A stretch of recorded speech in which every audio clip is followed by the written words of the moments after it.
BookTube. Hello. So this is our week 2 wrap up and week 3 kickoff For New World's November. Yay! Yeah, we're having a good time with this. I'm having a great time with this event. It is so nice. Loving reading all this science fiction, and we're doing it in my birthday month.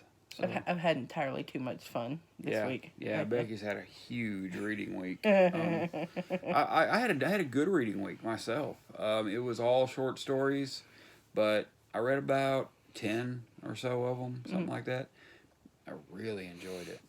So yeah, this has been a fun week, and I read some great stories. I read some really good novellas, and some novellas, and some novellas. They're actually not novellas; they're short novels. She keeps saying novellas, but they're about 190 pages. That's a novel. Novelette. Novel. No, novelette's smaller than novella. No, it isn't. It's shorter. That's what I said. Smaller than novella. Oh yeah. Well, actually, I think a novella and a novelette are almost the same thing, but a novelette is published by itself. Gotcha. We should have looked this up before we started this conversation. Like 7 Views of Olduvai Gorge is a novelette. Yeah. It's 45 pages, but it's published by itself, and it's about that thick. So basically, a novelette is a short story that's published by itself. I think so. Hell, I don't know if anybody knows. Let us know. 45 pages is a short story. But I think that's it. All right. So you can start. You got more to talk about. You don't have a lot more to talk about than I do, though, because they're pretty good this week. So I'll start with the actual science fiction that the science fiction snobs among us will agree is science fiction. So I read First Contact by Murray Leinster. Leinster. Yeah, I read that too. Yeah, it was good. It was really good. Yeah, it was great. The ending seemed a little contrived. It was still pretty cool. And like another member of our New World's November said, it's his later stuff he likes better. I think I do too. I think I like Murray Leinster's later stuff better than his earlier stuff. I have no basis for comparison. But First Contact was very good.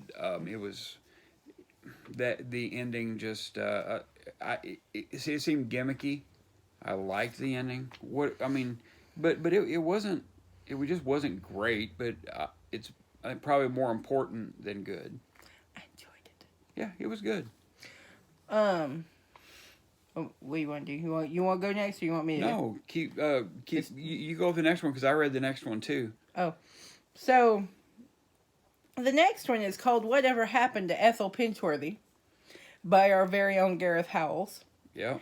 He's Book Songs and Other Magic is his channel. And you was going to say it wrong.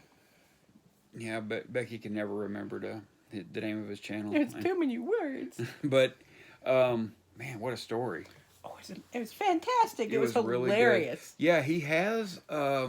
You can buy it in an anthology of his stories or in an omnibus of his stories on Amazon, and I don't have that in front of me. The name of the Amazon or the name of the anthology, but look it up. It's by Gareth Howells. And the story, Whatever Happened to Ethel Pinchworthy, was great. We got it on an audiobook. It's actually free on YouTube. Yeah. The audiobook is, and I say... And it's wonderful. It's wonderfully written and wonderfully read. It reminded me a lot of The Hitchhiker's Guide to the Galaxy, that kind of humor. Yeah, that kind of humor, yeah. It's hilarious. I actually preferred that to The Hitchhiker's Guide, because I'm not a fan of The Hitchhiker's Guide. But I did love Whatever Happened to Ethel Pinchworthy. It's a alien abduction story. This old lady is abducted by aliens, and let me tell you, she's all for it. And it is really fun. You need to give that a read. We had a blast with it. We had a smile on our face for the half hour that it ran. It was very good. Giggled from beginning to end. I Yeah. swear. And as a matter of fact, we will go ahead and link the video below. Yeah. To that. That'll be that'll be an easy way to find it, and it is worth your time. It's very good, and he has other books out there as well. So go check out Gareth Howell's books. He's one of our co-hosts, and his books are well worth reading. Very good. Well, in the next one we actually both read. Yep. Please forgive me. It's been a really long day. I'm exhausted. All right. The next one I read was A Walk in the Dark by Arthur C. Clarke. Me too. Yep. That was fantastic. It was creepy. It's creepy. It's really short. Reminded me a whole lot of the movie Pitch Black. Yeah. I'm actually tell them what it's about. It's about a guy he's literally taking a walk in the dark on what's supposed to be a completely deserted planet. Well, not just deserted. It's just barren. Yeah. There's nothing there except for like big old holes and tunnels in the ground, and that's it. And he's the longer he walks, the more paranoid he gets, and it has a really interesting twist at the end, and it's creepy. It's really creepy because it really sets a scene, and it's a great book. Great book. Yeah. Yeah, it was a great story. It was It very was a very short story. very short. I think it was actually shorter than Whatever Happened to Ethel Pinchworthy. But man, they're both excellent. Give them both a listen. Mm-hmm. You can go ahead next.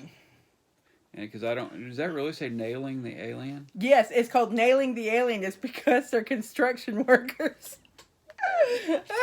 Oh, you have to love puns and titles. Nailing the Alien and Leashing the Alien. I read both of those books. But yeah, Nailing the Alien. They're construction workers. They work there. Yeah. They're by Ava Ross. I really like her. I've read several books by her. She's and the first one, Nailing the Alien, is hysterical. Kindle Unlimited. All of the next ones are on Kindle Unlimited. But the main characters, the alien is a big surly old construction worker, and the female lead thinks he's hilarious, just because he's just so growly. Yeah, I love it. Yeah. It's all right. I'll take one now. I read Tin Marsh by Michael Swanwick, I believe. Yeah. Tin Marsh by Michael Swanwick. I got it in the 24th annual Best of Science Fiction, just like these guys right here, but it's in the 24th annual, which actually is probably up here. You know that falls on your head, you're going to die. Yeah. Yeah. That's the 20th. Here's the 24th. Yeah. 24th is this green thing over here that you can't see. But the story was in that, and it was an entertaining story. But the problem was, it had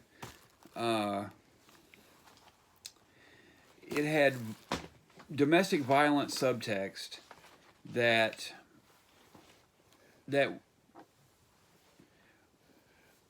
was almost given excuses for, and I had a problem with that. I think the story was well written. It was about these two people that are on a planet mining for tin, and it turns into a romantic relationship, which eventually turns into an extremely abusive relationship, and then at the end, they just kind of both forgot about the abuse. I didn't like the way it happened. I'm not saying it can't happen that way. I mean, shit, it probably happens that way a lot, but it's not healthy. So you know. You actually see quite a bit of that in romance. Yeah. Things go happen in the relationship that can't be described as anything but abuse, and it turns out to be. Sorry. No. Just. Yeah, it's awful. Yeah. I don't care that you spent 10 days calling me names and treating me like I was a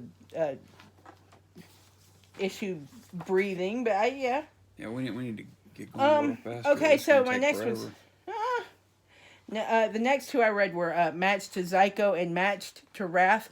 Now, if you if you remember, these are the ones where Zyko, he was like the ugliest alien she'd ever seen in her life, but she had to accept the match because it was part of the position she was being offered. Which it was actually kind of a clever setup that she wanted to run a space station out in the middle of nowhere in space, but in order to do that, she had to have a match in this dating program because they'd go baddie out there by themselves.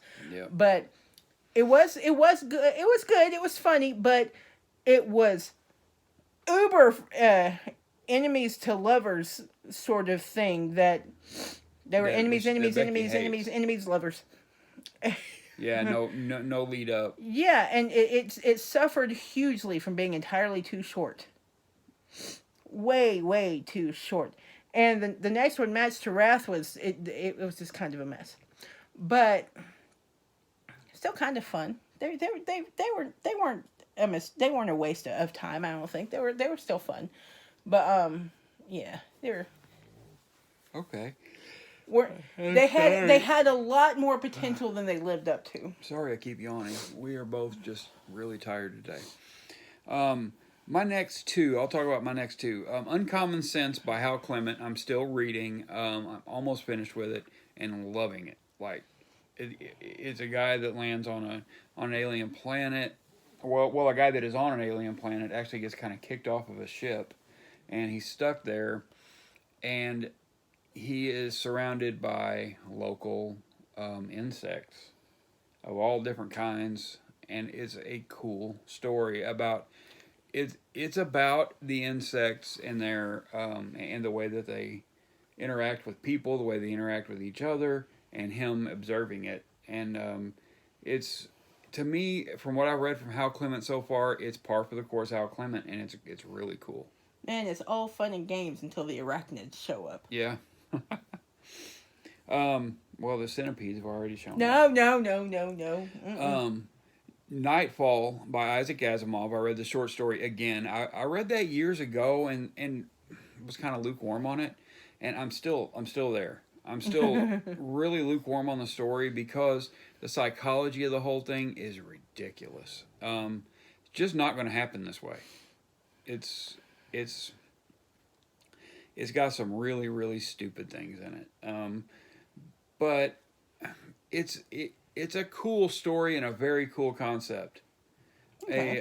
A planet is surrounded by 5 suns, and the suns go out one by one, and this is about the last sun going out.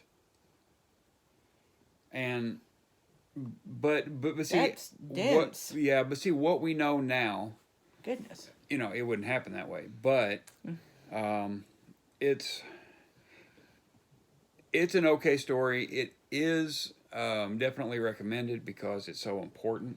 And there is a novel as well written with Robert Silverberg and Isaac Asimov. I've never read the novel. Sorry, I can't help it. You go ahead with your next one. I read Hunted by the Alien Assassin and Protected by the Alien Bodyguard by Ella Maven. I loved those books, but they were part of a much longer series, the Drixonian Warriors. You think too much about it. Just say warrior and get it over with. Go ahead. Just go ahead. Now I'm upset. Loved those books. Absolutely loved them from beginning to end, and can't wait to finish the series so I can go on to her next series. Because I love her writing. She's a great author. That's good. Yeah.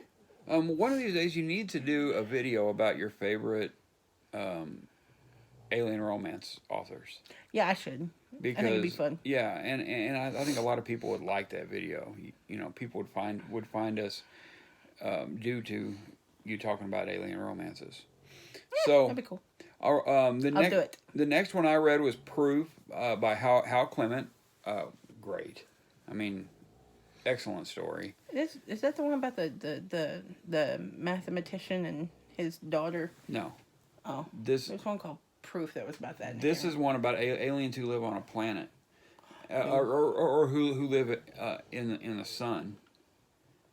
Oh. Yeah, it's very cool, and it's kind of what happens if they come hurtling toward, or and they hit Earth's atmosphere, or they hit a planet's atmosphere. Oh. Very cool story.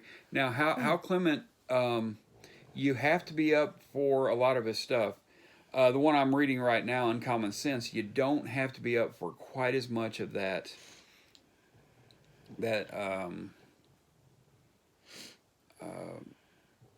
Tangents. He kind of goes off on tangents about science, and I'm cool with that. I'm finding that just absolutely fascinating. It's not as much in Uncommon Sense as it is in Proof, but it's still there. But Proof is a much more. I don't know. I think it was the very first short story he ever sold, and it's very good. It's hard to believe that was his first short story, because it was very effective, very good. The next one I read was Beyond the Aquila Rift by Alistair Reynolds, and it was in Year's Best SF 23, Year's Best Science Fiction, 23rd annual. I don't know. It's right here. Do you know approximately when it was written? The 23rd annual, I believe about 2000. Oh, okay. 5 or 6, something like that. What a story that was! That was really cool. We saw the episode of Love, Death, and Robots, right? Yep. Love, Death, and Robots. Love comes first. I always get that mixed up. But and it's about an 18-minute episode that is great. Probably the best episode of Love, Death, and Robots that I have seen. I watched Love, Death, and Robots the first season when it first came out, and that episode stuck with me. Yeah, the story will it's too. like one of the only ones I really, really remember. Yeah. When we watched it the second time. The story's definitely darker. Just as somebody I was talking to said, the show is darker than the story, but it's hard not to read the story darker. And thinking about the show. I bet there's less naked people in the story as well. I don't know.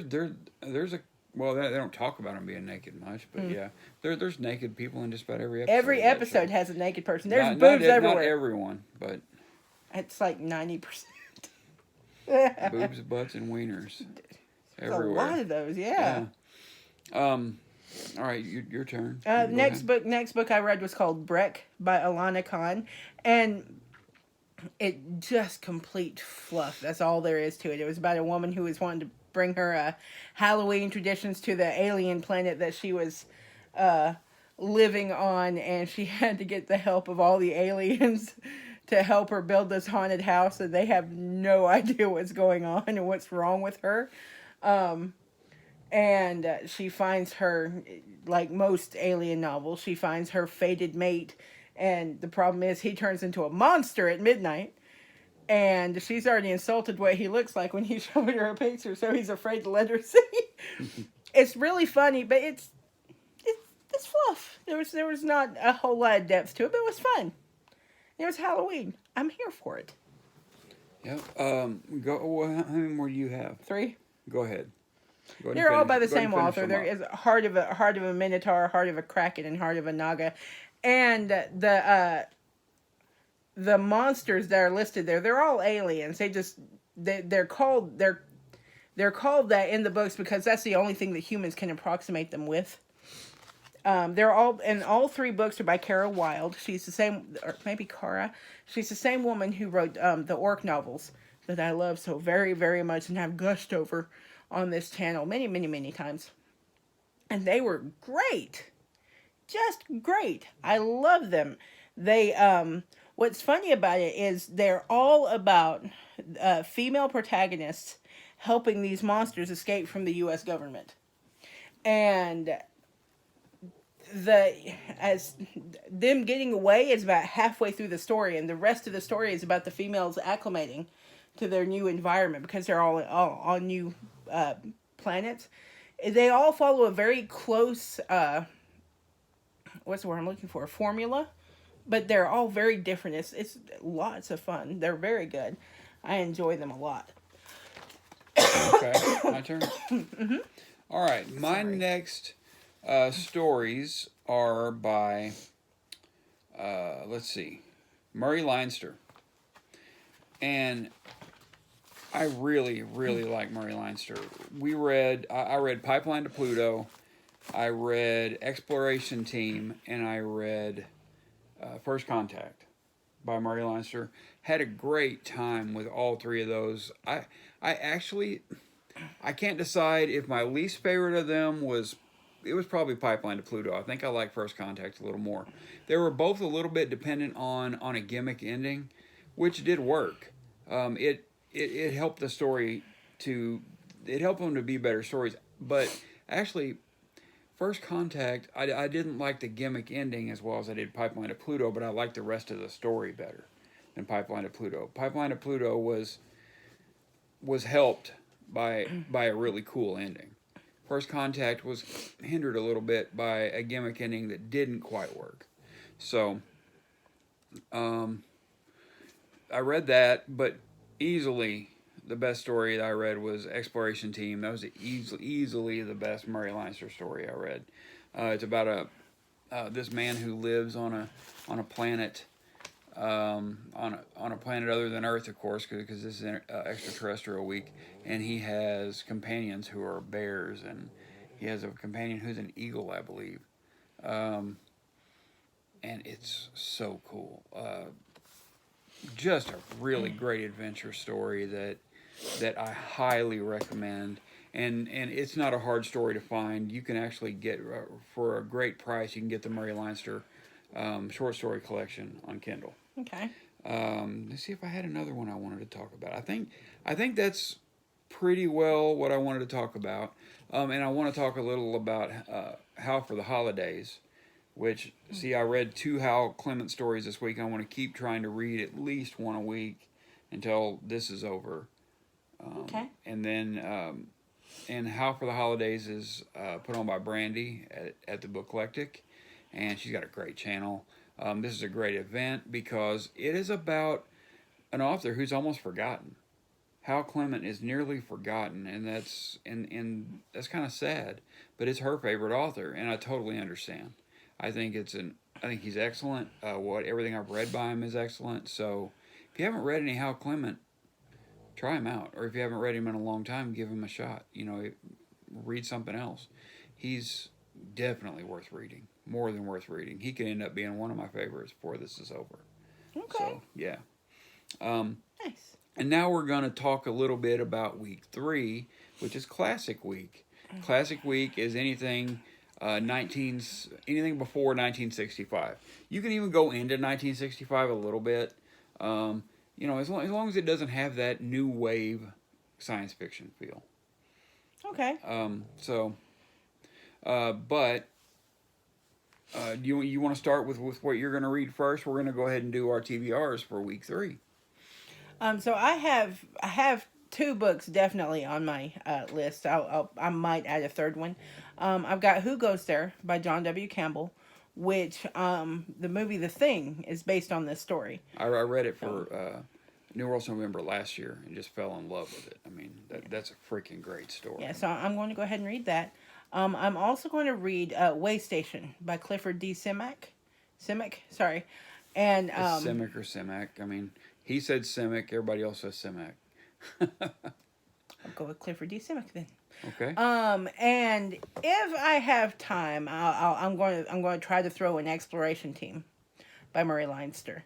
And yeah, that's, well, is he pre-65?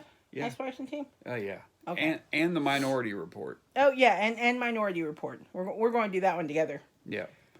Yeah. By Philip K. Dick. Yeah, we're actually we're going to do that together. The Minority Report it's a Philip K. Dick story I never read. My favorite Philip K. Dick story is, I can't even remember. I'll have to look it up, but I read that last year and really enjoyed it. I do not have one because I don't think I've ever read anything by Philip K. Dick. Okay. The next thing I'm going to read is The Long Tomorrow I'm reading this with Sean D. Standfast. It's by Lee Brackett. I've been wanting to read this, and I'm a sucker for a good, you know, apocalyptic, post-apocalyptic, dystopian future story, stuff like that. Love it. So I'm excited about this. You see, it's not very big. It's only, it's less than 200 pages. With the afterword is 201, 197 without. So yeah. I'm a fan of post-apocalyptic. It's one of my favorite books is Swan Song. And I think, did you write down my list? Of things you've read? No, things I was going to read. Oh, okay. The next thing I have is Scanners Live in Vain by Cordwainer Smith. I've read a little bit of Cordwainer Smith so far, and he's not hitting with me. So, but I think Scanners Live in Vain could change that. So I'm looking forward to reading that. That's probably his most popular story. I think he only had one novel ever, and everything else he wrote was short. I'm going to get that out of the Science Fiction Hall of Fame Volume 1, I do believe, is what it's in. Then I'm going to read The Big Front Yard by Clifford Simak, and I'm excited about that. I've had it for a while on my tablet, but I haven't read it, and it's something that I've wanted to read. It's a slightly longer short story by Clifford Simak, and I've been wanting to read that for a long time. And then The Minority Report with Becky. We're going to actually get to that tomorrow. Mm-hmm. And I'm actually going to start on The Long Tomorrow tonight just to get a little bit of a head start. Okay. Because, well, maybe if I finish this Hal Clement story I'm reading, if I finish it early enough. But, yep, we're going to get this out, this video, and you should see it. Tomorrow. Yep, tomorrow. This is Monday, but you're going to see it Tuesday. Today is the 14th. We're actually on time. What do you mean? We're putting our video. We're making our video on the last day of week 2. Yeah, we are. We never do that. I know. But yeah, Because we suck. we're a little more on top of it this year. But yeah, that's our wrap up and our kickoff for week 3. Mm-hmm. So we hope everybody has a great week 3 and enjoy reading your science fiction books. Your sci-fi's calling. Go read.